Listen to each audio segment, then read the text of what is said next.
طلوع آفتاب کے 1 ساعت بعد ایک سنگلاخ زمین پر عاصم اور اس کے ساتھی سفر کر رہے تھے۔ ان کے بائیں ہاتھ چھوٹی چھوٹی پہاڑیوں اور ٹیلوں کا ایک طویل سلسلہ تھا۔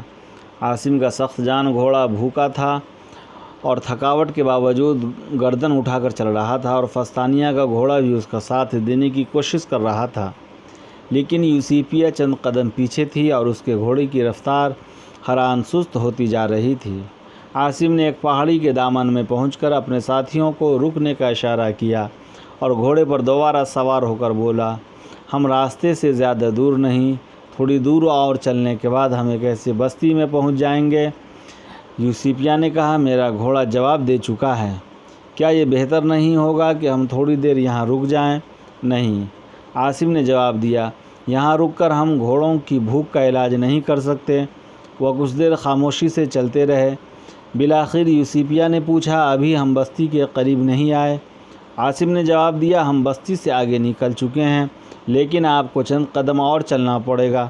یوسیپیہ نے پوچھا، آپ نے بستی میں رکنے کا ارادہ بدل دیا ہے؟ عاصم نے جواب دیا، نہیں، ارادہ تو نہیں بدلا ہے، لیکن آپ کے لیے بستی سے دور رہنا ہی بہتر ہوگا، میں پہلے وہاں اکیلا جاؤں گا۔ فستانیہ بولی، لیکن آپ تو کہتے ہیں کہ ہم بستی سے آگے نکل آئے ہیں۔ اس میں پریشانی کی کوئی بات نہیں، میں بستی والوں کو یہ تاثر دینا چاہتا ہوں کہ میں یروشلم سے نہیں بلکہ دمشق سے آ رہا ہوں، تاکہ اگر وہاں ہماری تلاش ہو رہی ہو تو مجھ پر کوئی شبہ نہ کرے۔ تھوڑی دور چل کر عاصم اپنے گھوڑے سے اترا اور اسے ایک جھاڑی سے باندھنے کے بعد بولا، اب آپ اپنے گھوڑے یہاں باندھ دیں اور اطمینان سے بیٹھ جائیں، میں بہت جلد واپس آنے کی کوشش کروں گا۔ مجھے افسوس ہے کہ میں آپ کو تنہا چھوڑ کر جا رہا ہوں، لیکن آپ کو ساتھ لے جانا زیادہ خطرناک ہے۔ اگر میں کسی وجہ سے نہ آؤں تو آپ کچھ دیر میرا انتظار کرنے کے بعد کسی اگلی بستی میں پہنچنے کی کوشش کریں۔ اگر میں زندہ ہوا تو وہاں پہنچ جاؤں گا۔ میں اپنا گھوڑا یہاں اس لیے چھوڑے جا رہا ہوں کہ آپ کا گھوڑا جواب دے چکا ہے، اگر دوسرا گھوڑا بھی ہمت ہار دے تو آپ دونوں اس پر سوار ہو سکتی ہیں۔ اس نے عرب کی آب و ہوا میں پرورش پائی ہے اور مجھے یقین ہے کہ یہ آپ کو دھوکہ نہیں دے گا۔ میری خرجین سے آپ کو کچھ بچا ہوا کھانا بھی مل جائے گا اور مشکیزے میں تھوڑا سا پانی بھی ہے۔ میں یہ چاہتا ہوں کہ آپ میری واپسی تک آئندہ سفر کے لیے تیار ہو جائیں۔ اگر بستی سے تازہ دم گھوڑے مل گئے تو ہم دوپہر سے پہلے آرام نہیں کریں گے۔ یوسیپیہ اور اس کی بیٹی گھوڑوں سے اتر پڑی اور عاصم بھاگتا ہوا ٹیلے کی طرف بڑھا۔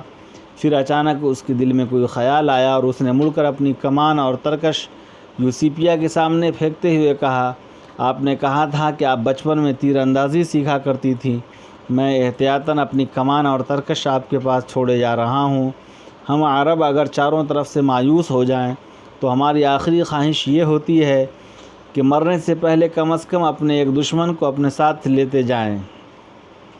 یوسیپیہ کچھ کہنا چاہتی تھی، لیکن عاصم بھاگتا ہوا ٹیلے پہ چڑھا اور ان کی نگاہوں سے روپوش ہو گیا۔ سڑک کے کنارے قدیم سرائے کے کھلے احاطے میں تقریباً 100 مرد، عورتیں اور بچے جمع تھے، جن میں سے چند ایک طرف چٹائی پر بیٹھے کھانا کھا رہے تھے اور باقی سرائے کے مالک سے جھگڑ رہے تھے۔ ایک طرف ایک چھپڑ کے نیچے 7 گھوڑے بندھے ہوئے تھے اور دوسری طرف چند اونٹ بیٹھے جگالی کر رہے تھے۔ عاصم سڑک سے اتر کر احاطے میں داخل ہوا۔ لوگ اسے ایک رومی سمجھ کر اس کے گرد جمع ہوئے اور ایک مسافر نے شکایت کی، جناب ہمارے بچے بھوک سے بلک رہے ہیں اور سرائے کا مالک ہمیں کھانا نہیں دیتا، یہ یہودی ہے، آپ اسے سمجھائیے۔ سرائے کا مالک اپنی بھاری توند ہلاتا ہوا آگے بڑھ کر چلایا، حضور میں یہودی نہیں، عیسائی ہوں، میں انہیں سمجھا رہا ہوں کہ آج 2 قافلے یہاں سے گزرے ہیں اور وہ باسی ٹکڑے تک ہڑپ گئے ہیں، اگر یہ تھوڑی دیر صبر کریں تو میں انہیں سوکھی روٹیاں دے سکتا ہوں، لیکن یہ میری بات نہیں سنتے۔ عاصم نے شور مچانے والوں کی طرف متوجہ ہو کر کہا، تم تھوڑی دیر صبر کیوں نہیں کرتے؟ تم چاہتے ہو کہ یہ شخص اپنا کاروبار بند کر کے بھاگ جائے؟ لوگ جو عاصم کے الفاظ سے زیادہ اس کے رومی لباس سے مرعوب تھے ادھر ادھر ہٹ گئے۔ سرائے کے مالک نے اطمینان کا سانس لیتے ہوئے کہا، جناب ایرانی جاسوسوں کا کوئی پتہ چلا؟ کون سے ایرانی جاسوس؟ عاصم نے اپنی بدحواسی پر قابو پانے کی کوشش کرتے ہوئے پوچھا۔ سرائے کے مالک نے غور سے عاصم کی طرف دیکھتے ہوئے کہا، معاف کیجیے، میں سمجھا تھا کہ آپ ان لوگوں کے ساتھی ہیں جو صبح سے ہمارے بستی کے ایک ایک گھر کی تلاشی لے رہے ہیں۔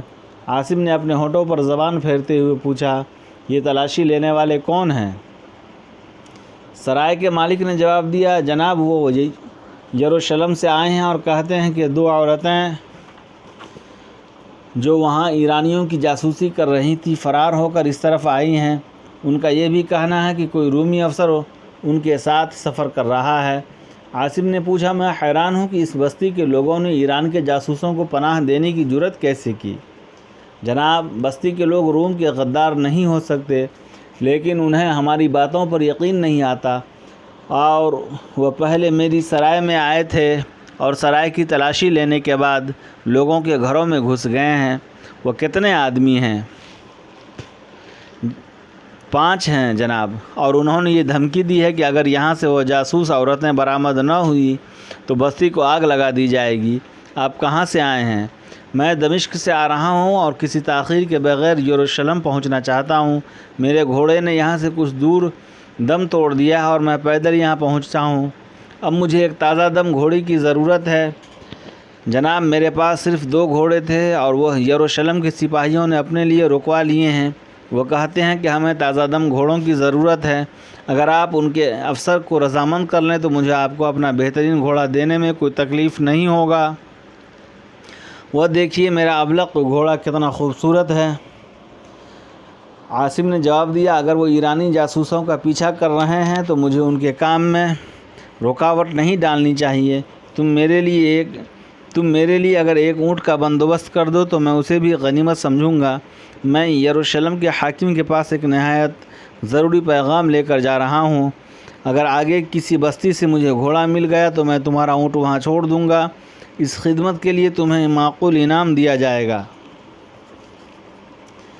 سرائے کے مالک نے کہا، جناب یہ اونٹ ان مسافروں کے تھے اور یروشلم کے سپاہیوں نے یہ بھی چھین لیے ہیں۔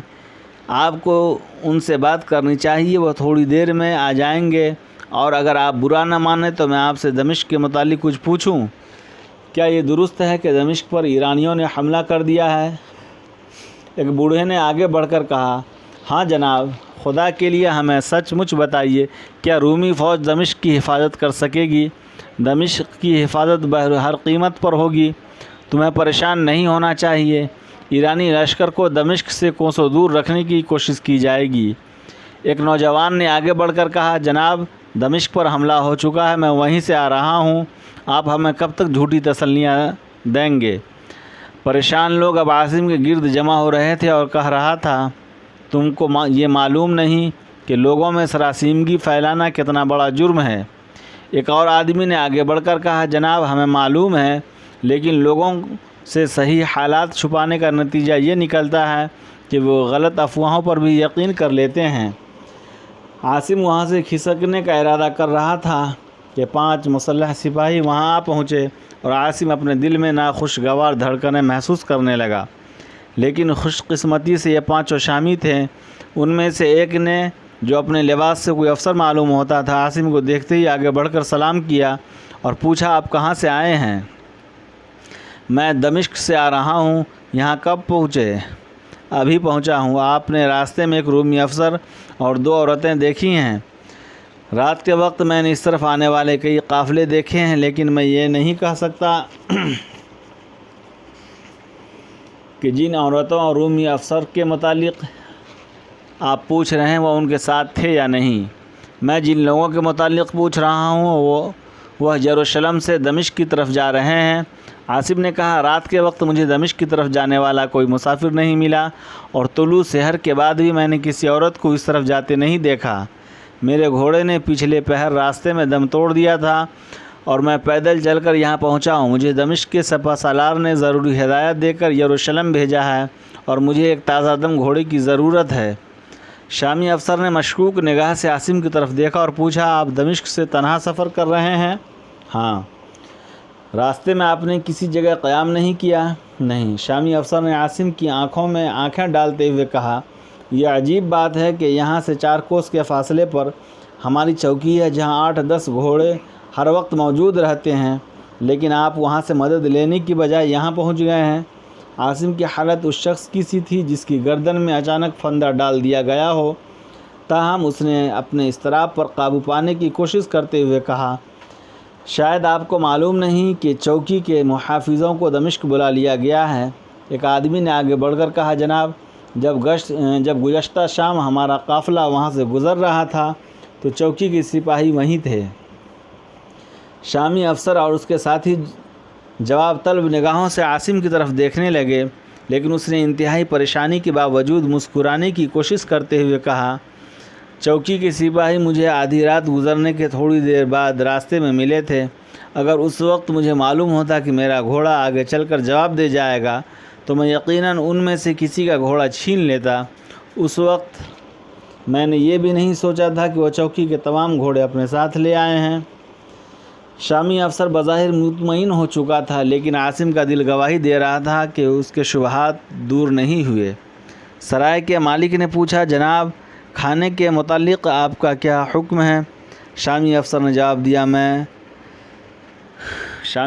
جواب میں کہا، کھانا تیار ہو چکا ہے تو لے آؤ۔ وہ بولا، جناب، آپ کے لیے کھانا تیار ہو چکا ہے، لیکن آپ اندر تشریف لے چلیں، یہاں یہ لوگ آپ کو پریشان کریں گے۔ شامی نے عاصم سے کہا، میرے خیال میں آپ نے بھی کھانا نہیں کھایا ہوگا، چلیے کھانے کے بعد ہم آپ کے سفر کا بندوبست کر دیں گے۔ جب وہ کمرے کے دروازے کے قریب پہنچے تو شامی نے اپنے ایک آدمی کو الگ بلا کر کوئی بات سمجھائی اور وہ اس چھپڑ کی طرف بھاگ گیا جس میں گھوڑے بندھے ہوئے تھے۔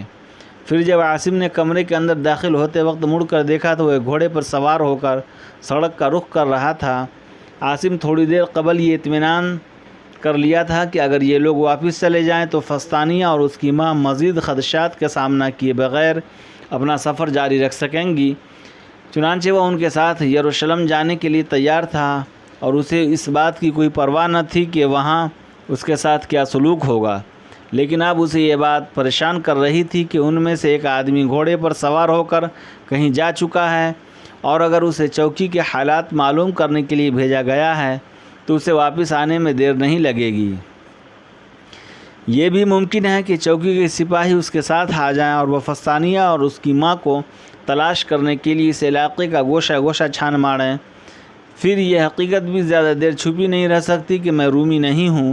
اب مجھے کیا کرنا چاہیے؟ اب میں کیا کر سکتا ہوں؟ ایک نوکر نے کھانا لا کر بوسیدہ میز پر رکھ دیا۔ عاصم کی بھوک مر چکی تھی، تاہم وہ ان لوگوں کو مطمئن کرنے کے لیے کھانا کھا رہا تھا۔ شامی افسر نے کہا، ہم دمشق کے متعلق بہت پریشان ہیں، وہاں سے متضاد خبریں آ رہی ہیں۔ چند دن قبل ہم نے یہ سنا تھا کہ ہماری فوج شہر کے بالکل باہر نکل کر دشمن کا مقابلہ کرے گی، لیکن آج یہ افواہ گرم ہے کہ ایرانیوں نے شہر پر حملہ کر دیا ہے۔ آپ کو صحیح حالات کا علم ہوگا۔